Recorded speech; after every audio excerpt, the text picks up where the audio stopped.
विद्यार्थिनींनो, च्या लेक्चरमध्ये आपण कालच्या लेक्चरमधील पुढचा घटक बघायचा आहे, आपल्याला भाग बघायचा आहे. काल आपण घटत्या सीमान उपयोगिता सिद्धांत अभ्यासाला सुरू केला. त्यामध्ये प्रस्तावना पाहिली, सिद्धांताचं विधान पाहिलं आणि महत्त्वाची म्हणजे सिद्धांताची गृहीती पाहिली. आणि मी नेहमी सांगतो, सिद्धांत ही गृहीते ही सिद्धांताची परिस्थिती आहे. त्या तशी परिस्थिती असेल तर सिद्धांत अनुभवास येणार आहे, सिद्धांत खरा ठरणार आहे. आता यापुढे आपल्याला गृहीतानंतर आपल्याला हा सिद्धांत उदाहरणासह स्पष्ट करायचा आहे. आणि उदाहरणासह स्पष्ट करायचा म्हणजे सिद्धांताचं संख्यात्मक सादरीकरण करायचं. सिद्धांतकारांनी जो काही विचार मांडलाय तो संख्येमध्ये मांडायचा आहे. एका अर्थानं बघितलं, विधानामध्ये शब्दामध्ये मांडलाय. एखाद्या वस्तू साठ्यात वाढ होत गेल्यानंतर तिची उपयोगिता क्रमशः घटत जाते, हे शब्दामध्ये बोललेले. उदाहरणामध्ये ते संख्येमध्ये सांगायचं आहे. एवढंच. उपयोगिता घटत जाण्याचा अनुभव त्या गृहीत परिस्थितीत कसा येतो हे सांगायचं आहे. हे पाहिजे आपल्याला. ते आता बघू. मग या ठिकाणी हे सिद्धांत उदाहरण लक्षात घेत असताना आपण एखाद्या, इथं 2 कॉलम केलेले आहेत. पहिल्या कॉलममध्ये वस्तूचे नग दाखवलेले आहेत, दुसऱ्या कॉलममध्ये सीमांत उपयोगिता म्हणून सीऊ दर्शवलेलं आहे आपण इथं. या सिद्धांतानुसार एखाद्या वस्तूचं सेवन, एखाद्या वस्तू साठा वाढत जाईल तसं उपयोगिता घटत जाते, हे सांख्यिकी प्रेझेंटेशन बघायचं आहे. यापूर्वी आपण बघितलेच, ते पुन्हा या सिद्धांताचा भाग म्हणून बघू. पहिला नग या ठिकाणी एखाद्या वस्तूचं सेवन केला किंवा वापर केला, त्यापासून मिळणार काहीतरी उपयोगिता मिळणार, ती आपण या ठिकाणी 25 घेतली. कोणत्याही वस्तूचा वापर केल्यानंतर एक विशिष्ट उपयोगिता मिळणार, ती संख्येमध्ये आपण घेतलेली आहे सादरीकरणासाठी योग्य म्हणून. दुसरा नग सेवन केला किंवा एखाद्या वस्तूसाठी दुसरा भर पडली, तिची उपयोगिता पहिल्यापेक्षा कमी मिळते, हे आपण यापूर्वी पाहिलेले आहे. ज्याला मिळणार नाही, कारण गरजेची तीव्रता कमी होत जाते. त्यामुळे दुसऱ्या नगापासून 20 इतकी उपयोगिता मिळाली. तिसऱ्या नगाचं सेवन केलं, आपण उदाहरणामध्ये घेतलंय सफरचंद किंवा कोणतीही वस्तू घेऊ शकतो. यापूर्वी तुम्हाला एक स्वतःचं पत्रक काढायला सांगितलेलं आहे, ते काढलं का बघा. तिसरा नग सेवन केल्यानंतर तुम्हाला लक्षात येईल तर 15 उपयोगिता घटत जाणार. चौथा नग सेवन केल्यानंतर इथं उपयोगिता 10 इतकी मिळेल, उपयोगिता घटत जाते, सीमांत उपयोगिता. 5वा नग सेवन केल्यानंतर उपयोगिता 5 इतकी मिळते. 6वा नग सेवन केल्यानंतर उपयोगिता 0 मिळते. कोणत्याही वस्तूची गरज ज्यावेळी पूर्ण होते त्यावेळी मिळणारी सीमांत उपयोगिता 0 असते. गरजेची तृप्त झालेली असते, कमाल समाधानाचा तो बिंदू असतो. त्यानंतर एखाद्या वस्तू उपभोग घेतला, सेवन केलं तर त्यापासून मिळणारी उपयोगिता नकारात्मक असते, असमाधान मिळतं. म्हणून इथं 7वा नग सेवन केल्यानंतर मिळणारी उपयोगिता आहे, परंतु ती -5 आहे, ऋण आहे. सीमांत उपयोगिता घटत जाते. म्हणजे सिद्धांताच्या विधानामध्ये सांगितले आणि गृहीतांचा आधार म्हणजे कुठले एकजिन्सी वस्तू आहेत, नगांचा आकार योग्य आहे, उपभोग सातत्य आहे, विवेकशील उपभोक्ता आहे, उपभोक्त्याची परिस्थिती स्थिर आहे. या परिस्थितीत कोणत्याही वस्तूचा उपभोग साठा वाढत गेल्यानंतर तिची उपयोगिता घटत जाते, हे उदाहरणासह इथं दाखवलेले आहे. संख्यात्मक प्रेझेंटेशन झालेले आहे. यामध्ये बघितले यात काही बाबी आढळतात. ज्यावेळी समाधानाचा कमाल बिंदू गाठला जातो त्यावेळी उपयोगिता 0 आणि त्यानंतर उपयोगिता -5 मिळते. उपयोगिता घटत, सीमांत उपयोगिता घटत जाते, हे दाखवले आहे. इथं उदाहरणासह सिद्धांत स्पष्ट झाला या पत्रकामध्ये. त्यानंतर सिद्धांताचा दुसरा भाग, यानंतरचा भाग आहे तेच आकृतीद्वारे स्पष्टीकरण. बघा, विधानामध्ये शब्दामध्ये स्पष्ट होतं, उदाहरणामध्ये संख्येमध्ये स्पष्ट होतं, आणि आकृतीद्वारे चित्र, त्या कल्पनेचं, त्या आयडियाचं चित्र काढलं जातं, चित्राद्वारे स्पष्टीकरण होतं असं मी म्हणतो. म्हणजे तिसऱ्यांदा तेच प्रेझेंटेशन आहे. म्हणजे हीच बाब सीमांत उपयोगिता घटत जाते, ही बाब आपण आकृतीद्वारे दाखवणार आहे. तुम्हाला आकृतीच्या फॉर्मॅलिटीज माहिती आहे, आपण गेले 11 वर्षे आकृती शिकत असाल, त्यामुळं इथं पुन्हा एकदा सांगतो की आकृतीला 2 अक्ष असतात. हा उभा अक्ष अय अक्ष म्हणलं जातं. त्यानंतर हा आडव्या अक्षाला जो क्षितिज समांतर असतो त्याला अक्ष म्हटलं जातं.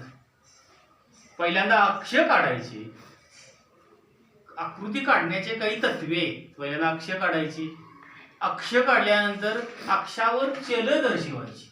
कोणत्या अक्षावर कोणतं चल? या ठिकाणी अक्षावर वस्तूचे नग दर्शवले आहेत. या अक्षावर सीमांत उपयोगिता दर्शवली आहे. सीमांत उपयोगिता त्याला चल दर्शवली म्हटलं जातं. त्यानंतर प्रमाणांची निवड मी केलेली आहे. इथं असे बिंदू टाकलेले आहेत. आता या ठिकाणी वस्तूचे नग इथं 7 नगांचं सेवन केले, त्यामुळे 1 2 3 4 5 6 आणि 7 7 नगांचं सेवन केलेलं आहे. त्या 7 नग या ठिकाणी अक्षावर दर्शवलेले आहेत आणि या अक्षावर सीमांत उपयोगिता दर्शवलेली आहे. आता आकृतीद्वारे सिद्धांताचं स्पष्टीकरण करत असताना बघू आपण पहिल्या नगापासून, सफरचंदाच्या पहिल्या नगापासून किती उपयोगिता मिळाली त्या आकृतीत आपण बिंदू न दर्शवू. सीमांत उपयोगितेचे बिंदू आपण आकृतीत या ठिकाणी दर्शवू. त्यानंतर दुसऱ्या नगापासून 20 इतकी उपयोगिता मिळाली, ते आपण 20 उपयोगिता इथे दाखवू. त्यानंतर तिसऱ्या नगापासून 15 इतकी सीमांत उपयोगिता मिळाली. प्रत्येक नगापासून किती सीमांत उपयोगिता मिळू लागलेली आहे, जे मिळालेले आहे पत्रकामध्ये, ते बिंदू इथं आपण आकृतीमध्ये दर्शवू लागलेले. चौथ्या नगापासून 10 इतकी उपयोगिता मिळाली. 10 इतकी उपयोगिता मिळाली, ते बिंदू आपण प्रस्तावित करतोय. 5व्या नगापासून 5 इतकी उपयोगिता मिळाली, ते बिंदू प्रस्तावित. 6व्या नगापासून 0 मिळाले, त्यामुळे अक्षावर तो बिंदू प्रस्तावित होतो. 7व्या नगापासून -5 उपयोगिता मिळते, त्यामुळे अक्षाच्या खाली दर्शवावा लागतो, ऋण झालेली आहे म्हणून. आता प्रत्येक नगापासून मिळालेली उपयोगिता किती आहे, प्रत्येक नगापासून मिळालेली उपयोगिता किती आहे ते आकृतीमध्ये बिंदूनं दर्शवलेले आहे. मग ते बिंदू इथं जोडायचे आपण. ते बिंदू जोडायचे. ते बिंदू जोडल्यानंतर आपल्याला शिव हा सीमांत उपयोगितेचा वक्र, सीमांत उपयोगिता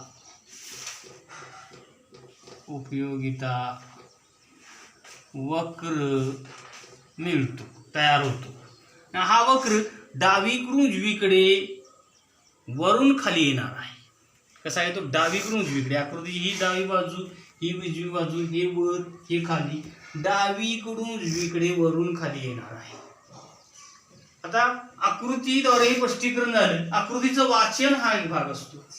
आकृतीमध्ये काय दर्शवलेलं आहे ते म्हणजे आकृतीचं वाचन. बघा पुन्हा एकदा आकृतीद्वारे सिद्धांताचं स्पष्टीकरण आपल्याला समजेल. या आकृतीत अक्षावर वस्तूचे नग दर्शवलेले आहेत.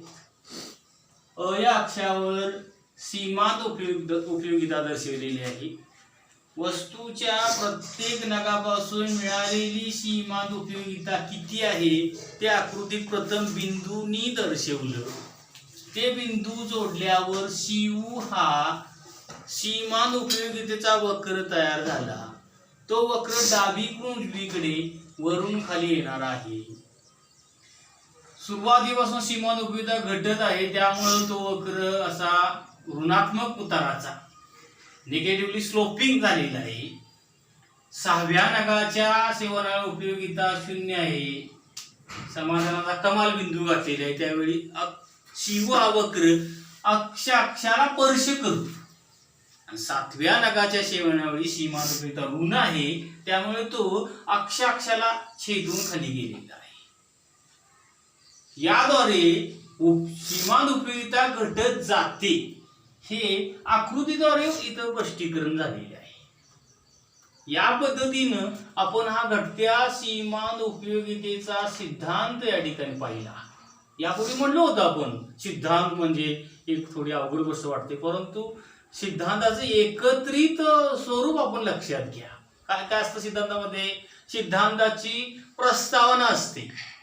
त्यामध्ये काय होईल आपण, हा सूक्ष्म क्षेत्रातील एक महत्वाचा सिद्धांत आहे. तो डॉक्टर मार्शेल यांनी मांडला सविस्तर पद्धतीनं, म्हणून त्यांना डॉक्टर मार्शेल यांच्या नावाशी निगडीत तो सिद्धांत आहे. सिद्धांताचं विधान पाहिलं, लक्षात येत असेल तुम्हाला. मनुष्याजवळ असणाऱ्या एखाद्या वस्तू साठ्यात वाढ होत गेल्यास त्या वाढीपासून येणार ज्यादा समाधान त्या साठ्यात होणाऱ्या वाढीबरोबर क्रमशः घटत जाते. ते विधान पाहिलं. विधान म्हणजे सिद्धांताची आयडिया, विचार. तो विचार स्पष्ट होण्यासाठी गृहीतांचा आधार घेतला. ती गृहीत परिस्थिती आपण बघितली कोणकोणती आहे ते तिथे पुन्हा सांगत नाही की ते गृहीत बघितल्यानंतर उदाहरणासह स्पष्ट केलेलं आहे, इथं पत्रकाद्वारे स्पष्ट केलेलं आहे. त्यानंतर हा आकृतीद्वारे सिद्धांत स्पष्ट आपण केलेला आहे. अशा पद्धतीनं हा सिद्धांत आहे. यानंतर काय, सिद्धांताचे अपवाद बघायचे आहेत आपल्याला या पुढच्या लेक्चर्समध्ये. त्यासाठी सिद्धांत चांगला समजता की अपवाद समजतात. त्यामुळे सिद्धांताचा चांगला अभ्यास करा. व्हिडिओ पुन्हा पुन्हा बघा. काय लक्षात येत नसेल, आपल्याला होत नसेल तर फोन करा. ओके.